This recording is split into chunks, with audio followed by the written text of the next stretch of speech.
Bom dia, graça e paz, tudo bem? O pastor disse que ia testar aqui a rampa se a terceira idade consegue subir, né? Eu quase subi de costas para ver se ia funcionar, mas parece que deu certo. Então, está aprovado. Que bom. Sabe, hoje é o primeiro domingo de Advento. No calendário cristão ao redor do mundo, começa um tempo agora até o Natal, 4 domingos, e começa-se a falar ao redor do mundo sobre o nascimento de Jesus, a vinda de Jesus.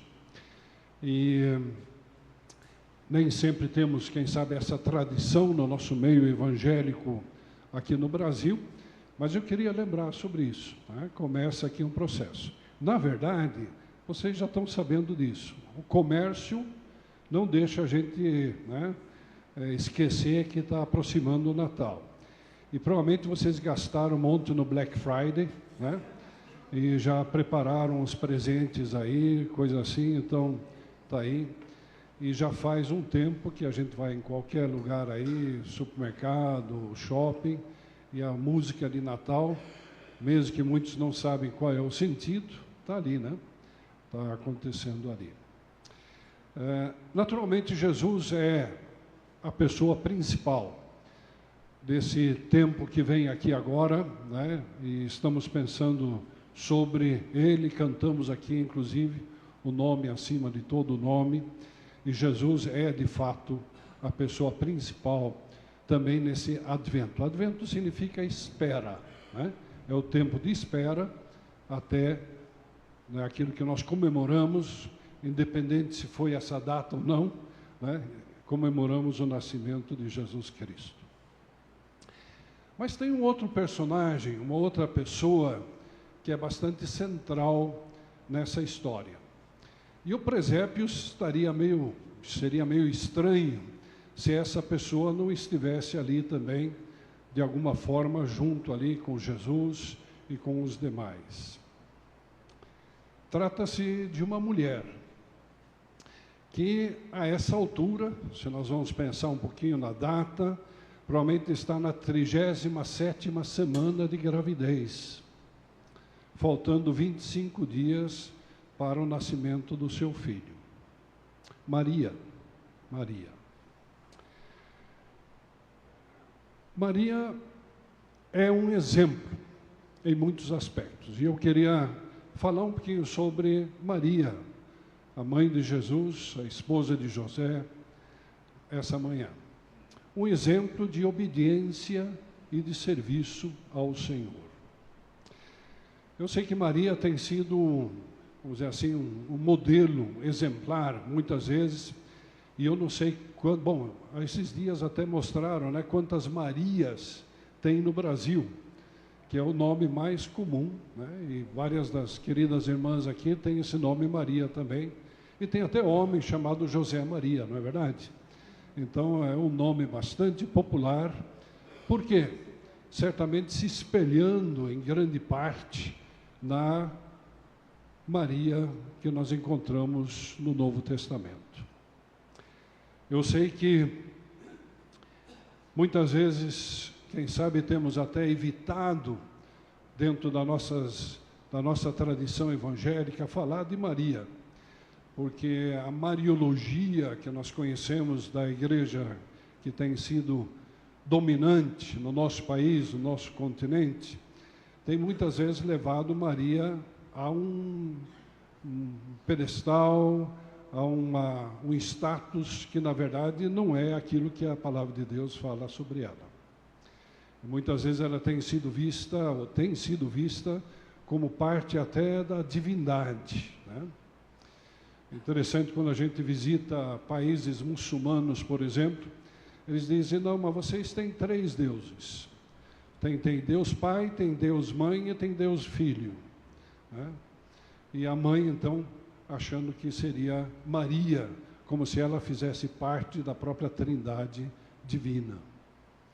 Infelizmente, Isso aqui aconteceu na história da igreja já no 3º século.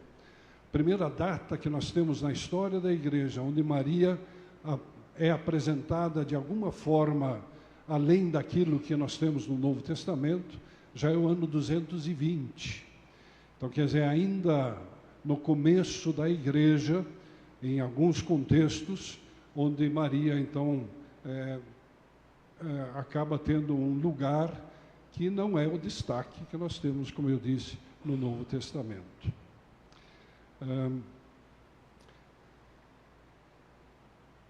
A razão disso, eu não vou entrar nisso aqui agora, mas certamente é uma leitura equivocada das Escrituras, não é verdade? E recentemente, né, o Papa atual, Leão XIV, que inclusive está no Líbano hoje, e ele tem falado sobre essa questão que também o Papa Francisco e o Bento XVI têm mencionado, que Maria não é co-redentora de Cristo. Ela não tem qualquer participação nesse sentido da salvação, da redenção do ser humano. Ela é um instrumento de Deus no momento propício, próprio, mas ela não tem qualquer poder divino, qualquer aspecto, qualquer função nesse sentido. Isso tem causado muita reação em muitos lugares, principalmente, então, naturalmente, em países católicos, alguns ortodoxos, onde Maria tem tido essa prerrogativa de alguma forma assim, né? Agora, nós, muitas vezes, como evangélicos, isso aqui é um pouco de, quem sabe, autocrítica nossa, eu acho que temos que ser bastante sinceros, temos ido, quem sabe, para o outro extremo, né? E não temos tido a coragem de falar sobre a importância de Maria, serva do Senhor, que é um exemplo em termos de obediência e em termos de serviço, né? E temos, às vezes, dado, quem sabe, pouca importância. Ela vai aparecer no presépio, nós vamos ler algum texto sobre ela, naturalmente, mas muitas vezes temos esquecido da importância de Maria nas Escrituras, nesse sentido. Eu quero falar um pouquinho sobre o Cântico de Maria essa manhã, que é um texto muito especial e que contém verdades profundas acerca de Deus e, naturalmente, de todo aquele processo que nós temos ali. Maria é apresentada como uma moça comum, uma jovem, não sabemos exatamente a idade dela, mas provavelmente ainda na adolescência, lá de Nazaré. Ela não mora perto dos grandes centros da época do Império Romano, nem da época, naturalmente, do judaísmo. Ela está longe de Jerusalém, vários dias de viagem antes de chegar lá.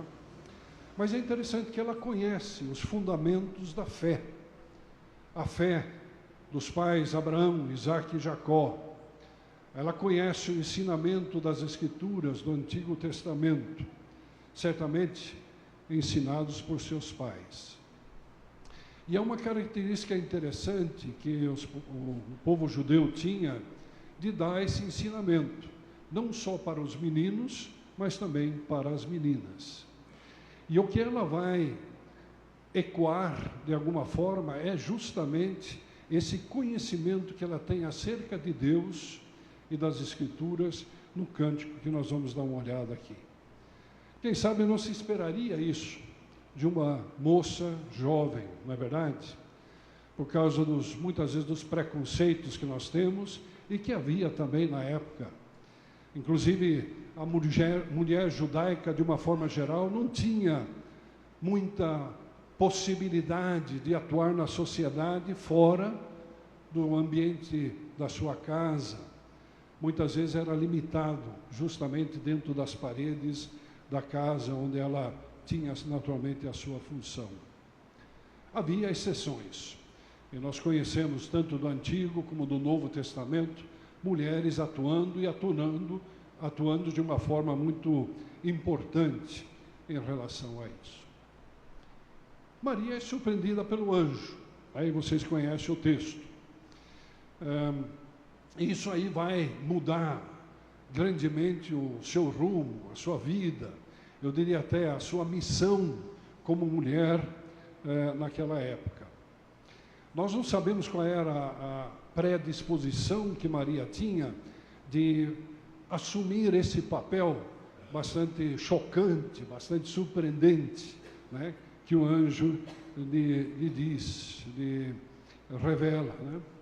Mas é interessante, dizem os que conhecem a época, que muitas mulheres estavam, na época, querendo ser, de alguma forma, um instrumento da vinda do Messias. Inclusive, disse que muitas usavam um tipo de vestimenta que tinha uma bolsa, tipo de uma bolsa lá no fim, se por acaso o Messias nascesse, que ele não caísse no chão e batesse a cabeça. Né? A gente pode achar muita ingenuidade, né? Como é que acontecem as coisas, mas isso era, parece que bastante comum. Nós não sabemos se Maria tinha isso, né? Parece que ainda não, quem sabe, nem tinha idade para pensar dessa forma. Mas, de qualquer forma, essa notícia pega ela de surpresa. Coisas incríveis podem acontecer naturalmente, e é o que Maria fica sabendo.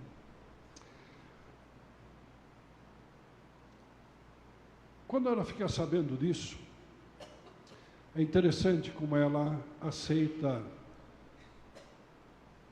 essa revelação e como ela assume o fato de ser uma serva de Deus. Ela quer ser obediente, ela quer servir. Ela poderia ter reagido, né, de muitas formas, que seria bastante natural, não é verdade? Não, mas como é que eu posso? O que o pessoal vai falar? E agora eu perco o meu noivo. Né? Não vai funcionar. Vai ser um escândalo geral. Não, anjo, esquece, acha outro por aí. Ou faz de outro jeito, que desse jeito aí não dá para ser. Mas parece que Deus tinha preparado esse coração de Maria. E ela estava disposta, né, a passar, inclusive, pelas dificuldades, quem sabe pela má fama que ela poderia adquirir, pela reação de pais, de familiares, próprio José, a própria situação dentro da sociedade judaica, mas ela entende, isso aqui é algo que Deus tem preparado. Eu quero ser uma serva obediente e fiel. E ela começa a se preparar. Vocês conhecem a história, né? Depois de algum tempo, ela vai visitar uma parente sua, Isabel, né? E quando elas se encontram, lembram o que acontece? De repente, os filhos que estão ali, no ventre das mães, eles reagem. Né? E ali está Isabel, que alguns meses mais tarde vai dar à luz a João Batista, que vai ser o precursor de Jesus, inclusive, que vai um dia até batizar Jesus. E ali há uma reação muito interessante entre esses dois nenês ainda não nascidos. Inclusive, isso mostra que já tem vida antes de nascer, não é verdade? Que já é gente antes de nascer. Isabel, ela é cheia do Espírito Santo, diz o texto aqui em Lucas 1:42. Ela diz a Maria: bendita é você entre as mulheres, bendito é o filho que você dará à luz. E Isabel confirma aquilo que Maria tinha recebido do anjo, do Senhor, que de fato o que ela está carregando é o Filho de Deus, é o Messias que está para vir. Antes de nós entrarmos no cântico em si, eu queria mencionar 3 lições que nós tiramos já aqui no começo. Isso depois de um gole de água.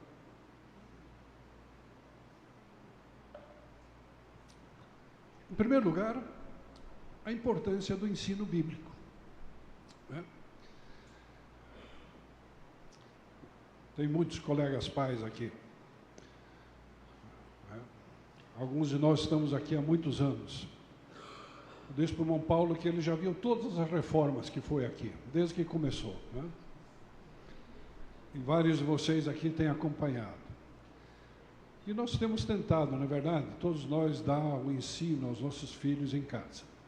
Eu acho que é muito importante. Às vezes, quem sabe, a escolha deles não é exatamente o que nós pensamos, né? Mas eles estão cientes disso. E a gente continua orando por eles, não é verdade? Mas como é importante esse ensino? Maria consegue entender essa mensagem do anjo a partir do seu conhecimento da sua fé em Deus.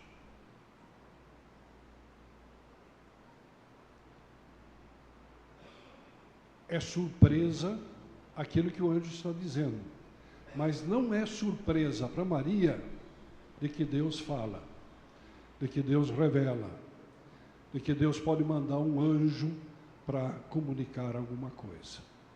Ela tem desde casa esse ensinamento. Como é importante. Como é importante o que está acontecendo ali atrás, não é verdade? E como nós gostaríamos que todos os nossos filhos e netos, né? Não sei se alguém já tem bisneto aqui, né? Não cheguei lá ainda, mas, né, possam ter esse conhecimento da palavra de Deus. Segundo o ensino é naturalmente essa disposição de Maria, de ser obediente, de servir ao Senhor, de colocar-se à disposição, mesmo não sabendo bem o que vai acontecer, né? E vocês podem imaginar, né, esse período, inclusive, antes de chegar depois em Belém, né, aquela estrada toda poeirenta, lá da Galileia, Nazaré, até chegar a Belém, perto de Jerusalém ali, grávida, quem sabe aí já na 38ª, 39ª semana, para poder chegar ali em Belém, para que se cumpra a palavra de Deus, a profecia do Senhor. A disposição de Maria, apesar de tudo isso. Que ensino. E também, para mim, é importante essa questão da confirmação.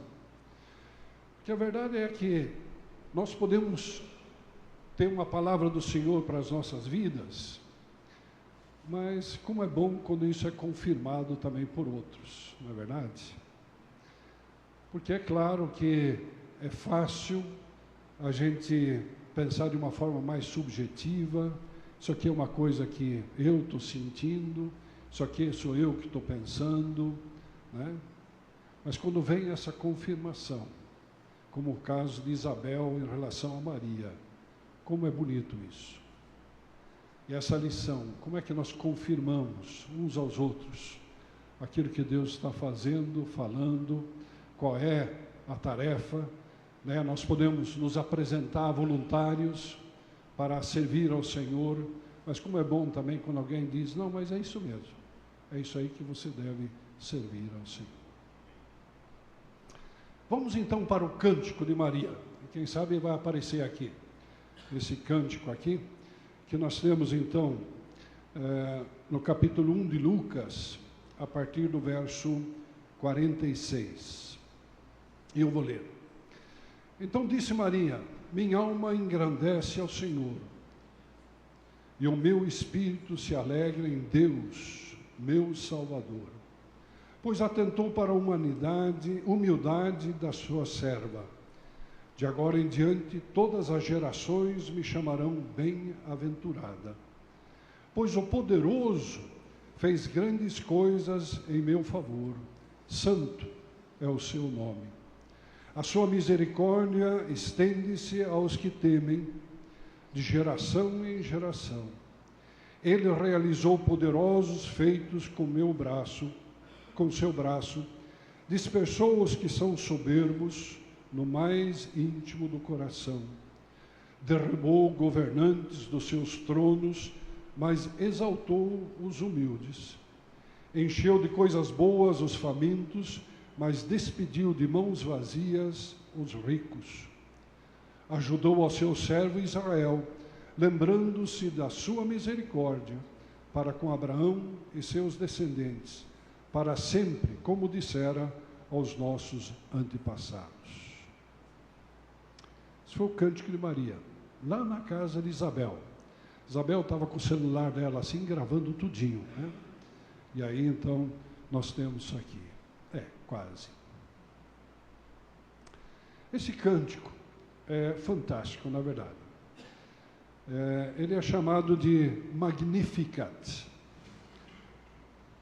que significa algo magnífico, mas algo que magnifica a Deus, uma exaltação a Deus no seu cântico. Um cântico que também ecoa, podemos dizer, a oração de uma outra serva de Deus no Antigo Testamento, que vocês conhecem, Ana, né? Quando ela vai ter Samuel.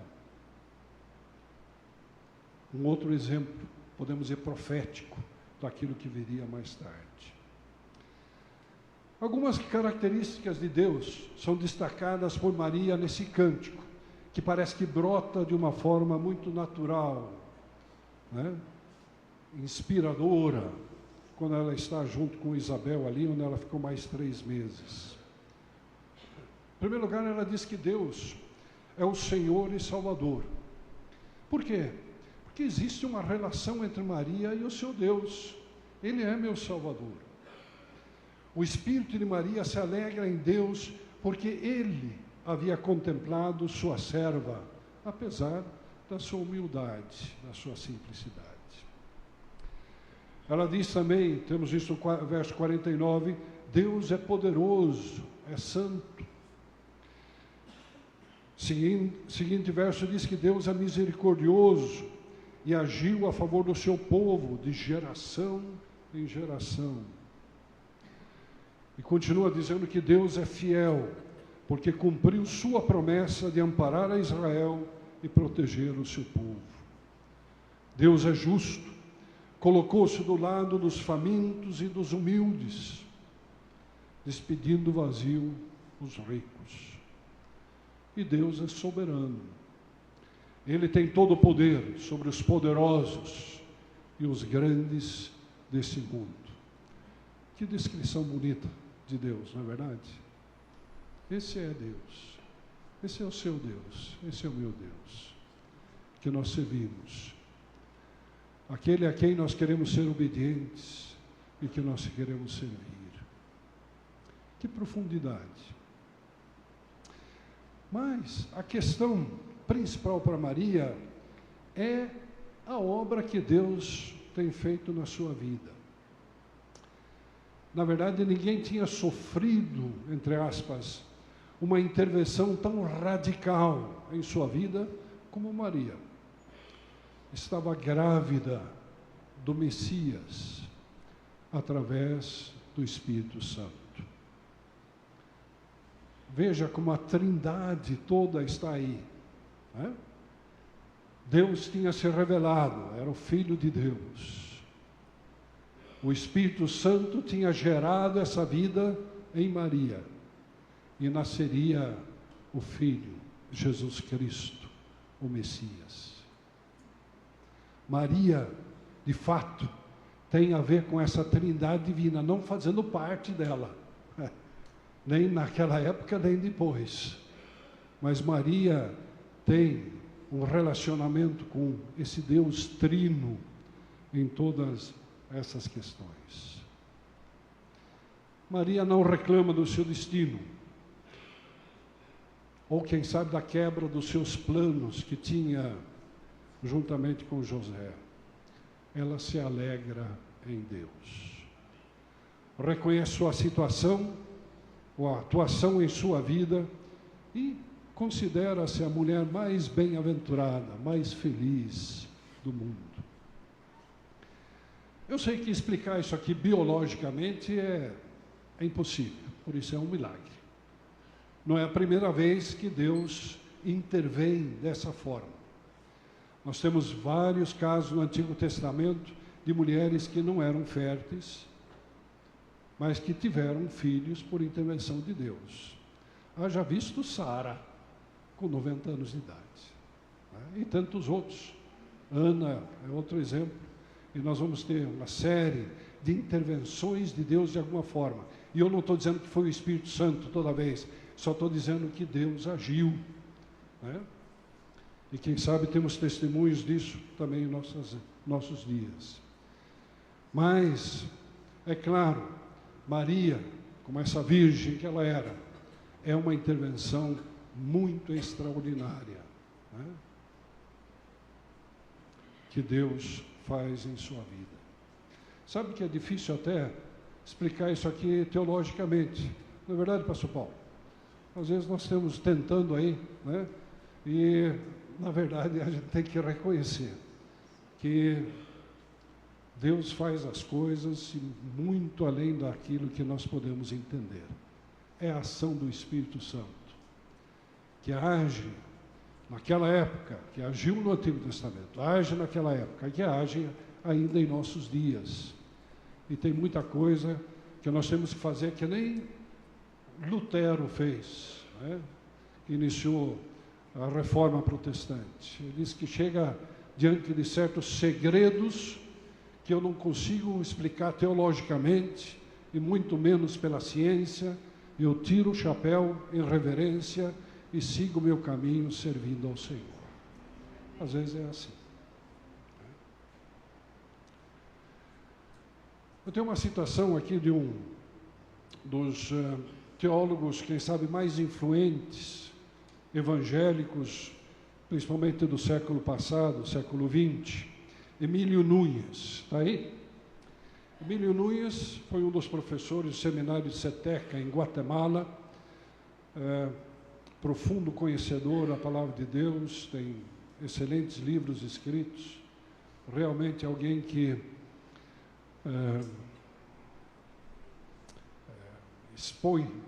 exposto a Bíblia de uma forma muito clara. E ele comenta acerca de Maria. Inclusive, isso aqui foi um texto que eu traduzi dele nos anos 90. Então, faz muito tempo que ele falou isso aqui, mas ficou gravado porque nós publicamos esse texto. E ele diz o seguinte: o Magnificat, esse cântico de Maria, é um cântico essencialmente teísta, quer dizer, significa coloca Deus no centro. Seu tema central é a majestosa pessoa do Senhor, na magnificência dos seus atributos, na realização da sua obra redentora, na execução do seu juízo implacável, no fiel cumprimento das suas promessas messiânicas. Ele, diz Nunes, é o poderoso e santo, misericordioso e justo, Senhor e Salvador. Maria de Nazaré assume a posição de uma escrava, que humilde e alegremente exalta o seu Senhor. O Magnificat não engrandece a Maria, mas ao Senhor. Esta é a ênfase do cântico. Pois, se alguém quiser esse comentário dele, eu posso passar. A pergunta que, quem sabe, eu queria fazer essa manhã é: qual é o cântico que nós temos para o Senhor? Inclusive, qual é o cântico feminino que nós temos visto na história da igreja ou em nossos dias? Muitas vezes as mulheres não têm sido privilegiadas, se é um privilégio, de estarem na liderança da igreja ao longo da história. Muitas vezes têm sido privadas dessa oportunidade. Mesmo dentro da comunidade cristã, muitas vezes isso tem acontecido. Há exceções, naturalmente. O próprio Novo Testamento, Paulo menciona Febe, por exemplo, a diaconisa em Cencreia, Priscila, a discipuladora em Éfeso, Júnias, apóstola em Roma, Dorcas, que nós conhecemos a história de Pedro, a discípula costureira de boas obras em Jope e tantas outras, que estiveram servindo, mas quem sabe nem sempre tão destacadas. Na história da igreja, podemos citar também muitas, nem todas fazem parte da história oficial, porque a história oficial foi escrita por homens, mas um exemplo é Perpétua, que deu a sua vida, inclusive foi decapitada junto com a sua serva em Cartago, na Tunísia, no norte da África, no terceiro século. No século VII, foi quando mulheres começaram a se envolver mais no ministério missionário, e foram, entre outros, por Gregório e alguns outros, envolvidas num ministério missionário, engajadas, servindo na Europa e em outros lugares. E ao longo da história, nós poderíamos achar muitas outras, quem sabe muitas anônimas, inclusive, que têm servido ao Senhor. A verdade é que hoje 2/3 da força missionária transcultural e internacional é composta de mulheres, 2/3. Metade delas são solteiras e a outra metade são casadas com aquele 1/3 de homens que também estão servindo. Então essa é a proporção hoje em termos de ministério transcultural. Em termos pastorais, quem sabe a coisa é um pouco diferente. Em 1949, a China se fechou para o Evangelho com a Revolução de Mao Tse-tung. Missionários tiveram que sair, muitos pastores foram presos, mortos. E havia na época, se a gente lê textos dessa época, preocupação que só tinha nesse grande país, China, apenas 1 milhão de cristãos.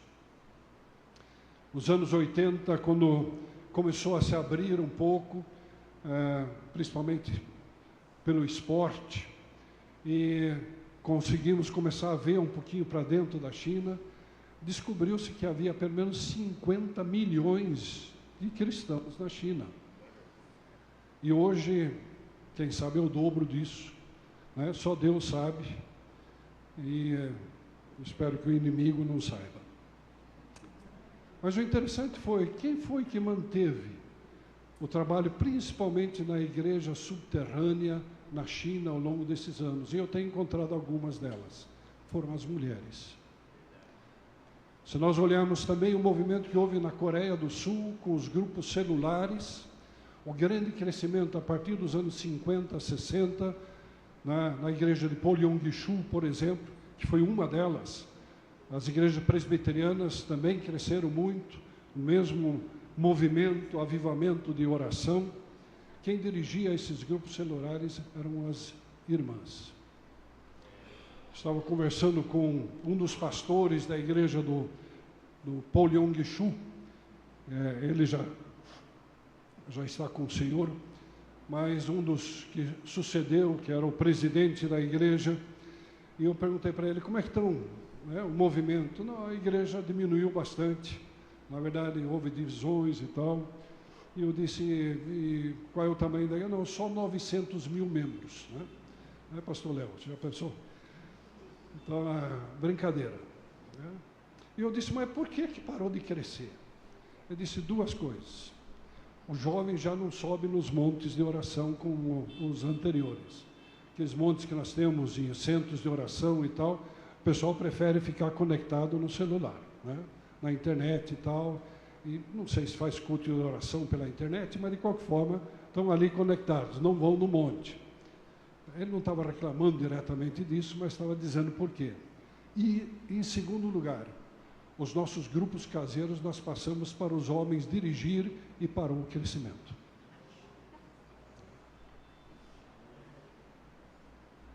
Testemunho de um dos pastores lá, há 7 anos atrás, quando eu estive com ele.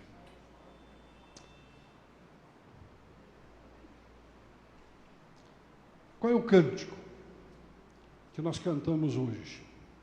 Inclusive, qual é a possibilidade que nós estamos dando para todos, homens e mulheres, jovens, terceira idade, de estar atuando, né, no ministério do Senhor. Existe um cântico de entrega, de adoração das Marias de hoje, dos Josés de hoje. Qual é a nossa disposição, sua e minha, de servir ao Senhor? Estamos dispostos a servir, custe o que custar, independente das circunstâncias, quem sabe nos colocando ali, né, para usar uma figura feminina de saia justa, né, quem sabe com dificuldades de poder explicar tudo aquilo que está acontecendo. Será que nós conseguimos elevar um cântico de adoração ao Senhor nas diferentes circunstâncias da vida? Eu creio que Deus tem um propósito com cada um de nós. Vocês concordam comigo? Independente, né?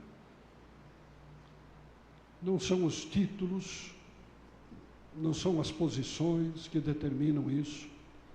É a nossa disposição, é a nossa entrega, é o nosso desejo de sermos obedientes a Jesus Cristo, que nos chamou, que nos salvou, ao Espírito Santo que nos regenerou, ao Deus Pai que tem um plano conosco, de cooperação com a sua missão, a missão de Deus.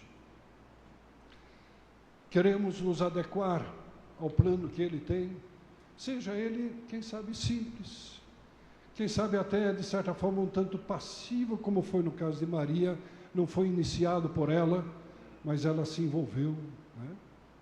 Viu que ali ela podia servir ao Senhor. Para entender, é claro, necessitamos comunhão com Deus, necessitamos conhecimento da sua palavra e também, eu creio, ajudar uns aos outros, como o corpo de Cristo, incentivando uns aos outros. Como é importante isso, né? Como é importante isso. E esse incentivo, mais do que palavras, estamos dando esse apoio uns aos outros para podermos servir ao Senhor. Nos alegramos quando Deus está usando uma outra pessoa? Espero que sim, né? Vendo que aquela pessoa está sendo bem-aventurada nas mãos do Senhor. A principal questão, e para mim, esse é o grande exemplo que Maria dá. Ela não se coloca de forma nenhuma como a mãe de Deus. Não. Ela se coloca como a serva do Senhor. Um reconhecimento que Jesus, mesmo Maria, teve que reconhecer isso, que ela precisava desse Messias, precisava reconhecê-lo como meu Salvador e Senhor. Maria não é o caminho a Deus, nunca foi. Ela não é intermediária, de jeito nenhum. Assim como Maomé não é, como Confúcio não é, como Buda não é, como santos não são, como qualquer outra coisa, que quem sabe nós podemos até achar que pode nos ajudar. O único caminho é Jesus Cristo. Esse que nós estamos lembrando dele agora, ao seu nascimento, essa luz que vem para iluminar, para trazer luz para os homens e salvação. Somente em Jesus há salvação. A própria Maria reconhece isso. Que Deus os abençoe. Obrigado, Senhor, por tua palavra. Obrigado por esse cântico tão inspirado de Maria, Senhor. Ó Deus, ajude-nos a podermos expressar algo dessa profundidade da nossa fé. Quem sabe de uma forma poética, ou pelo menos expressá-lo de uma forma clara, aquilo que nós entendemos que Tu és, Senhor. Ajuda-nos a entender que esse Messias que nasce, esse Jesus, é o caminho, e é esse caminho que nós precisamos trilhar, e é esse caminho que precisamos anunciar de uma forma muito especial, quem sabe, nesse tempo de advento que nós estamos começando hoje. Obrigado, Senhor. Nos ajude, como igreja do Senhor, a dar espaço, possibilidade, como tem sido feito, para todos estarem te servindo, Senhor. Queremos ser obedientes, queremos te servir. Em nome de Jesus oramos. Amém.